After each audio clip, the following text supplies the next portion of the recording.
नमस्कार, आप सभी को बात करते हैं उत्तर प्रदेश यूपी की सबसे बड़ी महत्वपूर्ण काम की खबरें। काफ़ी बड़े ऐलान, काफ़ी बड़ी खबरें हैं, सभी को जानेंगे विस्तार से। शुरू से अंत तक देखते रहिएगा इस वीडियो को। शुरू करते हैं सबसे पहली बड़ी खबर, कोविशील्ड लगवाने वालों के लिए बुरी खबर। जी हाँ, एस्ट्राजेनेका कंपनी ने कबूली है कि ब्लड क्लॉटिंग जैसे साइड इफेक्ट की बात। आपको बता देते हैं, जब कोरोना महामारी के दौरान कोविशील्ड वैक्सीन लगवाने वालों की डराने वाली खबर आ रही है। इस वैक्सीन को लेकर अभी बात है कि कंपनी एस्ट्राजेनेका ने खुद साइड इफेक्ट की बात कबूली है कि इससे साइड इफेक्ट हो रहा है। लेकिन बताया गया ये जो भी मामले हैं अभी, ठीक है, ये ज़्यादा नहीं है, लेकिन ये कम मामले बताए गए। लेकिन हाँ, ऐसा ज़रूर है कि इससे कुछ ना कुछ साइड इफेक्ट हो रहे हैं, ऐसा बताया जा रहा है। बाकी आप इसे डिटेल में पढ़ना चाहते हैं तो एक बार डिटेल में यहाँ पे पढ़ लीजिएगा। चलिए बात कर लेते हैं अगली बड़ी खबर, केंद्रीय कर्मचारियों के लिए खुशखबरी। 1 जनवरी से मिलेगा लाभ, सरकारी आदेश जारी। आपको बता दें, केंद्रीय कर्मचारियों के दिव्यांग बच्चों के लिए शिक्षा भत्ता सामान्य से दोगुना होगा। जी हाँ, मौजूदा समय में सामान्य दर 5,625 रुपये प्रति माह फिक्स्ड है। आपको बता दें, सभी केंद्रीय मंत्रालयों को जारी किए गए आदेश में बताया गया दिव्यांग महिलाओं के चाइल्ड केयर के लिए विशेष भत्ता है।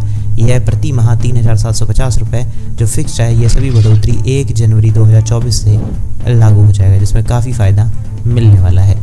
चलिए इसी के बाद जान लेते हैं अगली बड़ी खबर। अगली खबर निकल कर आ रही है, बेगूसराय में अमित शाह के हेलीकॉप्टर ने उड़ान भरते वक्त खोया संतुलन, पायलट की सूझबूझ से टला हादसा। आपको बता दें, बेगूसराय की जनसभा को संबोधित करने वापस लौटने के दौरान गृह मंत्री अमित शाह को हेलीकॉप्टर तेज हवा की वजह से असंतुलित हो गया, लेकिन वक्त रहते पायलट ने हेलीकॉप्टर को कंट्रोल कर लिया, जो वाकई में एक बहुत अच्छी चीज़ है कि हाँ, अभी सब कुछ सही है और कुछ भी ऐसा गलत नहीं हुआ।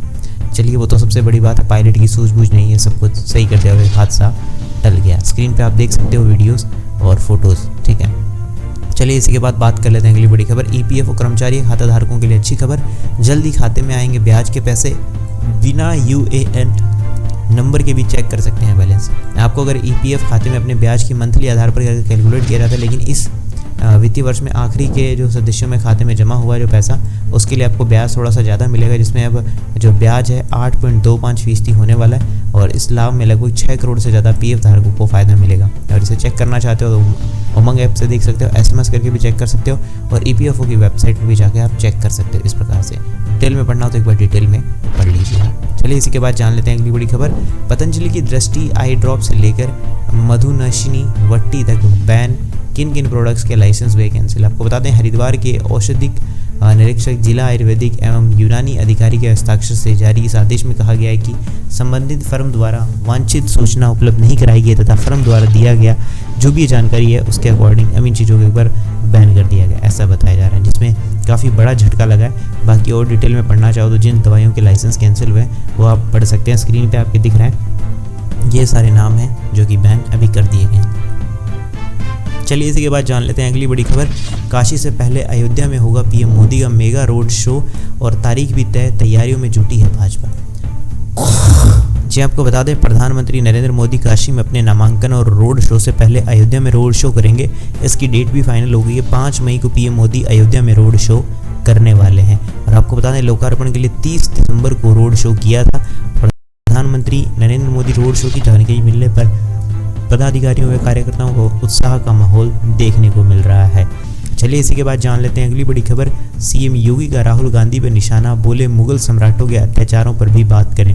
आपको बता दें, यूपी के मुख्यमंत्री योगी आदित्यनाथ ने सोमवार को कांग्रेस नेता राहुल गांधी पर निशाना साधते हुए कहा उन्हें मुगलों के जो अत्याचार है उन पर भी बोलना चाहिए। सीए को लेकर भी हमला उन्होंने किया है, ऐसी कुछ बातें उन्होंने बताई है, जैसे कि आप देख सकते हैं। और उन्होंने कहा है कि राहुल गांधी पर निशाना साधते हुए कहा, खुद को एक्सीडेंटल हिंदू बताने वाले नेता, देश के निर्माण में योगदान देने वाले हिंदू राजाओं और अयोध्या, काशी और मथुरा मंदिरों को नष्ट करने के जिम्मेवार मुगल बादशाहों के बारे में भी बात करनी चाहिए। मुख्यमंत्री ने संवाददाताओं से बातचीत में नागरिकता संशोधन अधिनियम सीएए पर कांग्रेस की आपत्ति के बारे में कहा कि ये मानवता का मुद्दा और कांग्रेस कट्टरपंथियों के दबाव में चलते इसका विरोध कर रही है, ऐसा कुछ कहा गया है। बाकी आपको क्या लगता है इसका विचार एक बार कमेंट में बताइएगा। चलिए इसी के बाद जान लेते हैं अगली बड़ी खबर, तीसरे चरण के 100 में से 46 प्रत्याशी करोड़पति, सबसे अमीर के पास 182 करोड़, सबसे गरीब के पास 12,000। आपको बता दें, यूपी के लोकसभा चुनाव में तीसरे चरण के मैदान में उतरे 100 में से 46 जो प्रत्याशी हैं वो करोड़पति हैं। भाजपा, सपा और बीएसपी के सभी प्रत्याशी करोड़पति हैं, सबसे गरीब के पास में 12,000 हैं, ऐसा कुछ रिपोर्ट सामने आया है। एक बार आप पढ़ना चाहो तो और डिटेल में पढ़ सकते हो। इसी के बाद जान लेते हैं अगली बड़ी खबर, वीडियो आया एक बहुत बड़ा, जी हाँ, हाईवे पर ट्रैक्टर बचाने के चक्कर में पलटा ट्रक, कंटेनर, पुलिस चौकी में जा घुसा। आपको बता दें मथुरा में हाईवे पर विपरीत दिशा में जा रही ट्रक ट्राली को बचाने के लिए कंटेनर बेकाबू हो गया और पलट गया और घिसते हुए पुलिस चौकी में घुस गया। आपको बता दें गनीमत यह रहेगी इस हादसे में पुलिस वाले बाल बच गए, जैसे कि आप स्क्रीन पे देख सकते हो किस प्रकार से ये कंटेनर पूरा का पूरा पुलिस चौकी के अंदर जा घुसा था। चलिए इसी के बाद जान लेते हैं अगली बड़ी खबर।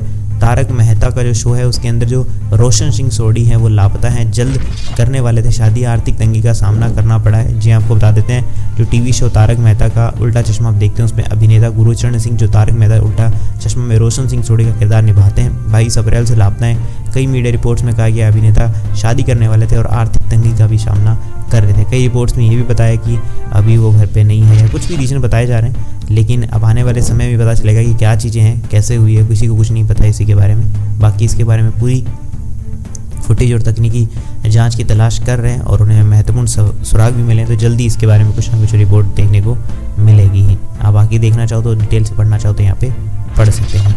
चलिए इसी के बाद बात करते हैं अगली बड़ी खबर। बिहार के अंदर एक न्यूज़ आई है, जी हाँ, एमएसपी से काफ़ी ऊंची दर पर गेहूं खरीद रहे हैं व्यवसायी, किसानों को खेतों में ही दे रहा है बड़े ऑफर।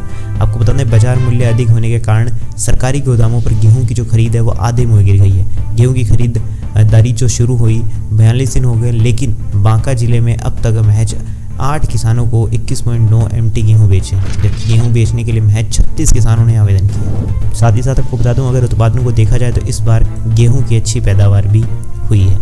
तो वाकई में अगर ऐसे गेहूँ खरीद लिया जाएगा या फिर किसानों को कुछ फ़ायदा होगा तो वाकई में बहुत अच्छी बात है। 2400 से अधिक पार है बाजरा का मूल्य। बाकी आपका इसके प्रति क्या विचार है कमेंट में आप बता सकते हैं।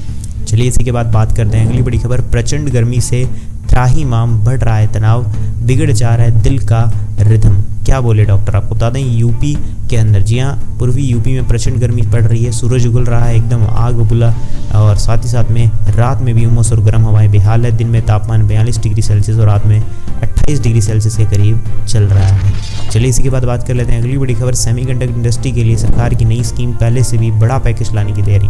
आपको बता दें दुनिया भर में सेमीकंडक्टर चिप की मांग बहुत तेजी से बढ़ रही है। इसके लिए मौके का फायदा उठाने के लिए सरकार कोई कसर नहीं छोड़े। दिसंबर 2021 में 76,000 करोड़ रुपए की शुरुआत योजना शुरू की गई और इसके तहत सेमीकंडक्टर कंपनियों को इंसेंटिव दिया जा रहा है और भारी निवेश करने के लिए इस योजना के लिए पैसा लगभग खत्म हो चुका है और चाहते हैं कि बस कैसे ना कैसे करके हमारे भारत के अंदर भी सारी की सारी जो ये इंडस्ट्रीज है सेमीकंडक्टर की कंपनियां वो खुल जाएं, तो इससे काफ़ी बड़ा बेनिफिट हमारे भारत को हो सकता है। बाकी तो आने वाले समय में पता चलेगा, जल्दी ओपन हो जाएंगी। बाकी ये थी आज की उत्तर प्रदेश यूपी की सबसे बड़ी काम की खबरें। कैसी लगी आपको सारी खबरें मुझे कमेंट सेक्शन में बताइएगा। वीडियो को लाइक नहीं किया लाइक कर दीजिए, चैनल को सब्सक्राइब नहीं करना सब्सक्राइब करके घंटे के निशान को दबाना मत भूलिएगा। मैं मिलूंगा ऐसी अच्छी और वीडियो के साथ, तब तक के लिए जय श्री राम, जय हिंद, वंदे मातरम।